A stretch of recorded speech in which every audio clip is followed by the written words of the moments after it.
Bonjour à tous, merci d'être au rendez-vous. Les 3 semaines dernières, nous avons vu 3 vidéos qui parlaient de 3 clés pour prendre en main sa destinée. La première clé parle de la loi de l'identité. Connais-toi toi-même. Nous avons vu que l'homme est esprit et corps. L'esprit a pour outil privilégié le cerveau. Et le cerveau a 3 compartiments. Un compartiment de nos connaissances, un compartiment de nos valeurs et un compartiment de nos besoins. Le duo esprit et cerveau ont une potentialité illimitée. La deuxième clé est la clé de la finalité. Quel est le sens de la vie? Nous avons vu que l'ultime but de l'être humain, c'est de s'épanouir. Mais s'épanouir sur 3 plans. Le plan physique, nous avons besoin d'être en bonne santé. Le plan émotionnel, nous avons besoin d'avoir des relations harmonieuses dans les milieux dans lesquels nous vivons. Le plan intellectuel, nous avons besoin de connaissances pour travailler de façon optimale. Alors, comment procéder pour avoir ces connaissances? Ça nous conduit à la 3e clé, qui est la loi de l'évolution ou la loi du développement intérieur. Les philosophes ont l'habitude de dire que on ne naît pas homme, on le devient. En effet, quand l'homme naît, il naît avec un cerveau quasiment vide. Pour affronter les difficultés, les obstacles, les défis auxquels il fera face au cours de sa vie, il a besoin de construire son cerveau, de remplir les 3 bibliothèques. Cela se passe à travers 4 étapes. La première étape, on se retrouve en face d'un esprit enfant qui vit essentiellement dans le monde physique. L'éducation doit lui fournir les connaissances de base pour l'aider, d'une part, à apprivoiser ses pulsions, ses instincts, d'autre part, les lois et règles de la vie sociale. À l'étape suivante, étape 2, l'adolescent se retrouve en face d'un monde de sentiments. Il a besoin qu'on lui donne de l'assurance, de la confiance.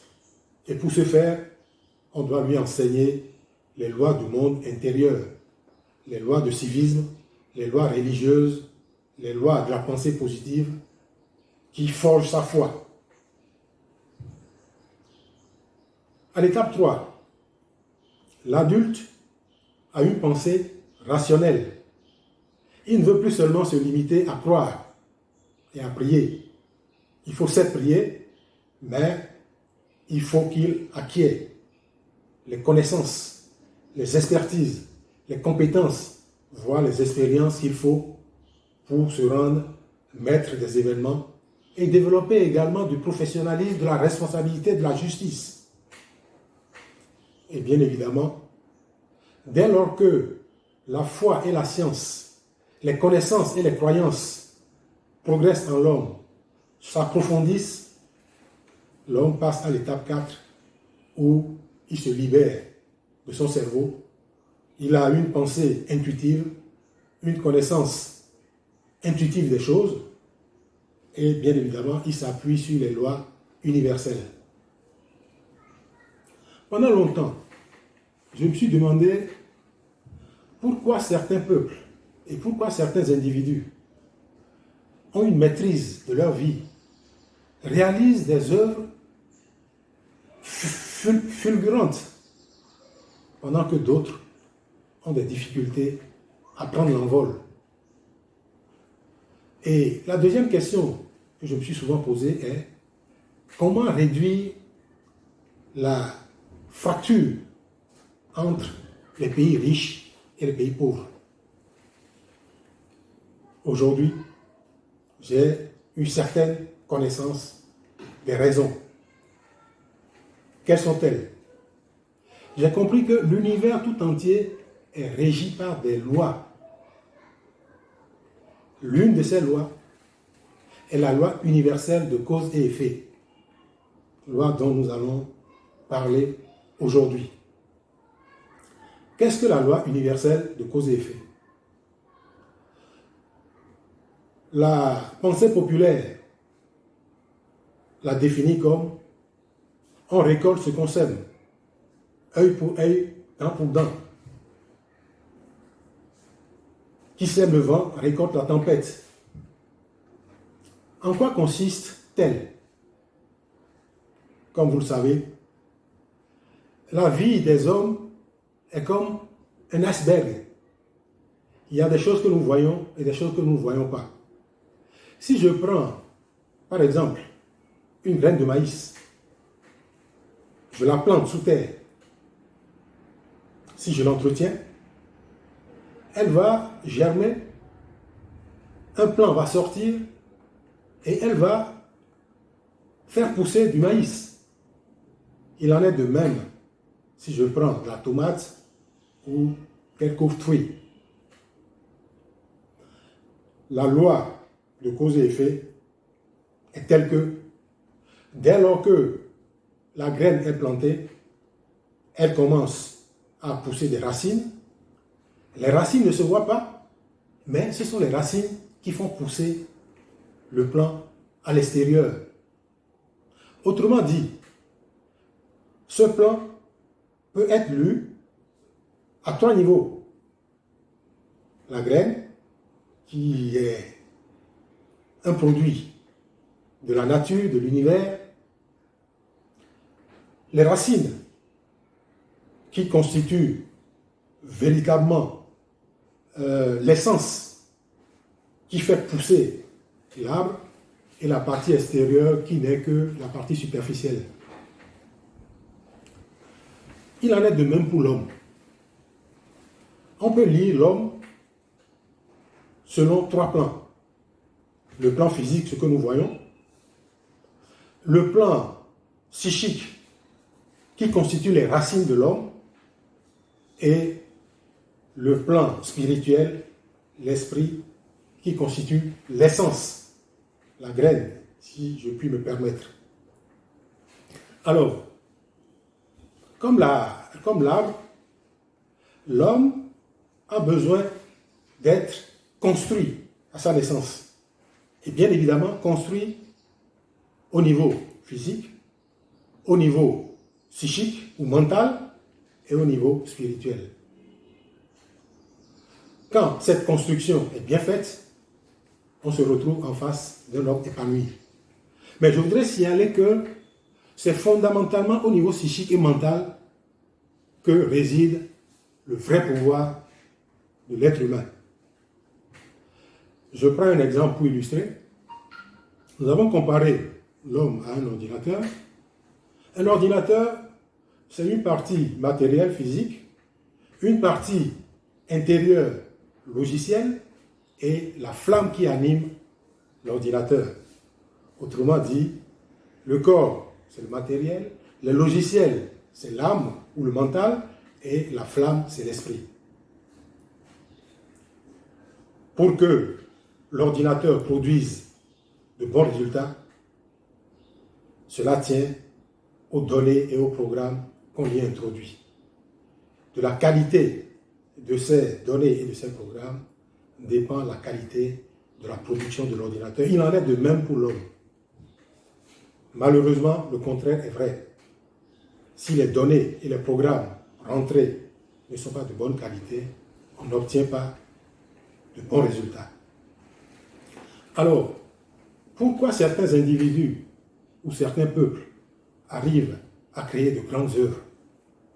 Je vais répondre à cette question par une anecdote.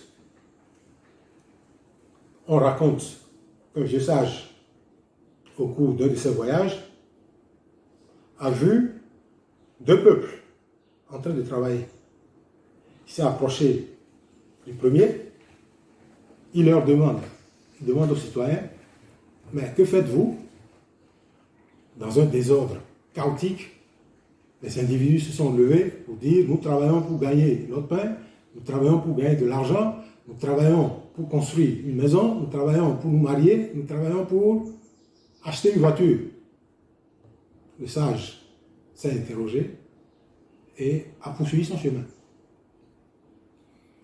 Il est allé à côté du deuxième peuple et il leur pose la même question. Que faites-vous, messieurs, s'il vous plaît? Le représentant du groupe s'est levé et lui a dit, cher monsieur, voyez-vous cet immense territoire derrière nous? Nous voulons y construire la plus belle société, la société la plus puissante, la plus prospère, la plus riche, la plus moderne de l'histoire de l'humanité. Alors, chers amis, voyez-vous, si nous donnons rendez-vous à ces deux peuples dans 5, 10, 20, 50 ans, que constaterons-nous? Le travail sur l'homme se fait par la famille, par la société. La lecture que nous avons eue de l'homme sur les trois plans, physique, mental, spirituel, se fait également pour les sociétés. La forme physique des sociétés, c'est ce que nous voyons.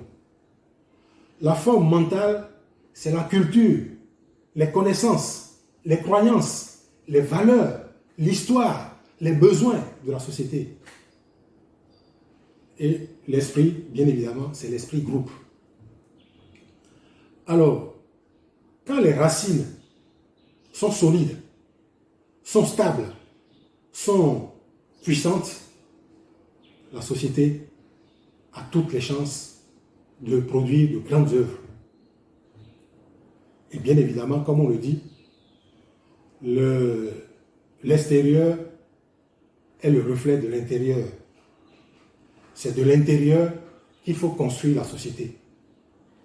C'est les racines qu'il faut travailler en premier. Alors, comment réduire la fracture entre les pays riches et les pays pauvres? Je voudrais dire qu'aujourd'hui, les lois du développement sont quasi universelles. Je vais prendre une illustration. L'organisme humain, selon les scientifiques, est composé de 200 milliards de cellules. Les cellules de la tête, les cellules du tronc, les cellules des membres, etc. Ces 200 milliards de cellules travaillent ensemble pour la santé du groupe tout entier. Pour construire la société de demain, l'Afrique de demain, nous devons nous inspirer de cet organisme. Tracer une vision pour l'organisme tout entier, pour le peuple tout entier. Cette vision doit être une vision partagée. Ensuite, il faut mettre l'homme, cerveau et bénéficiaire au cœur de la société. Mettre l'homme au cœur de la société, c'est lui donner les compétences et les expertises, les croyances et les connaissances, les valeurs et les règles qui suscitent la coopération, la loyauté, l'esprit d'équipe, l'esprit de sacrifice, l'esprit de professionnalisme, de manière à ce qu'il puisse apporter véritablement sa contribution au peuple tout entier. Et bien évidemment, il faut mettre en place un système de gouvernance qui met l'homme qu'il faut à la place qu'il faut. On ne saurait mettre les cellules des pieds au niveau du cœur, les cellules du cœur au niveau des bras et les cellules de la tête au niveau du ventre. Il faut que les individus, selon leurs compétences, selon leurs aptitudes, selon leurs croyances, soient positionnés pour le succès du groupe tout entier. Pour cela, il faut mettre en place des lois stables. Les lois qui favorisent l'adhésion des individus et les lois qui font qu'ils ont du plaisir à se mettre ensemble. Ils ont du plaisir à travailler ensemble pour le groupe tout entier. Ils ont du plaisir à rester ensemble. Et la quatrième étape, dès lors que ces 3 points sont mis en place, élaborer un plan qui priorise les besoins. Parce qu'on ne saurait chercher à satisfaire des besoins trop élevés, alors que les besoins les plus bas ne sont pas encore satisfaits. Il y a lieu de prioriser les besoins et de dérouler le plan selon les priorités faites. Alors, chers amis, chers frères, nous sommes dans un monde où les Noirs, les Africains sont méprisés, sont maltraités, sont insultés. Nous rentrons dans une ère où tout semble chaotique, tout semble annoncer l'avènement d'un nouveau monde. Les Noirs que nous sommes devons travailler pour nous inscrire dans la dynamique du progrès. Que faire? Comment procéder? Une méthode en 4 étapes. Nous devons tracer une vision partagée, une vision qui intègre tous les citoyens. Première étape. La deuxième étape, nous devons mettre l'esprit et le cerveau au cœur de cette vision. Le cerveau et ses 3 composantes, les croyances, les connaissances, les besoins. La troisième étape, nous devons mettre en place les lois qui favorisent le rassemblement, la coopération, l'esprit d'équipe, le professionnalisme. Et quatrième étape, nous devons forger l'homme de l'intérieur, forger le cerveau, lui donner les compétences et les expertises, les pensées et les sentiments, les croyances et les valeurs qui font véritablement le développement. Pour terminer, je voudrais dire, aujourd'hui plus qu'hier, nous savons que la vraie richesse, l'ultime richesse des hommes et des peuples réside dans la connaissance. Et c'est dans la connaissance que nous pourrons promouvoir une Afrique riche, moderne, solide, puissante. Comme le dit Marie Curie, rien n'est à craindre, tout est à apprendre, à comprendre, à expérimenter. Je vous remercie.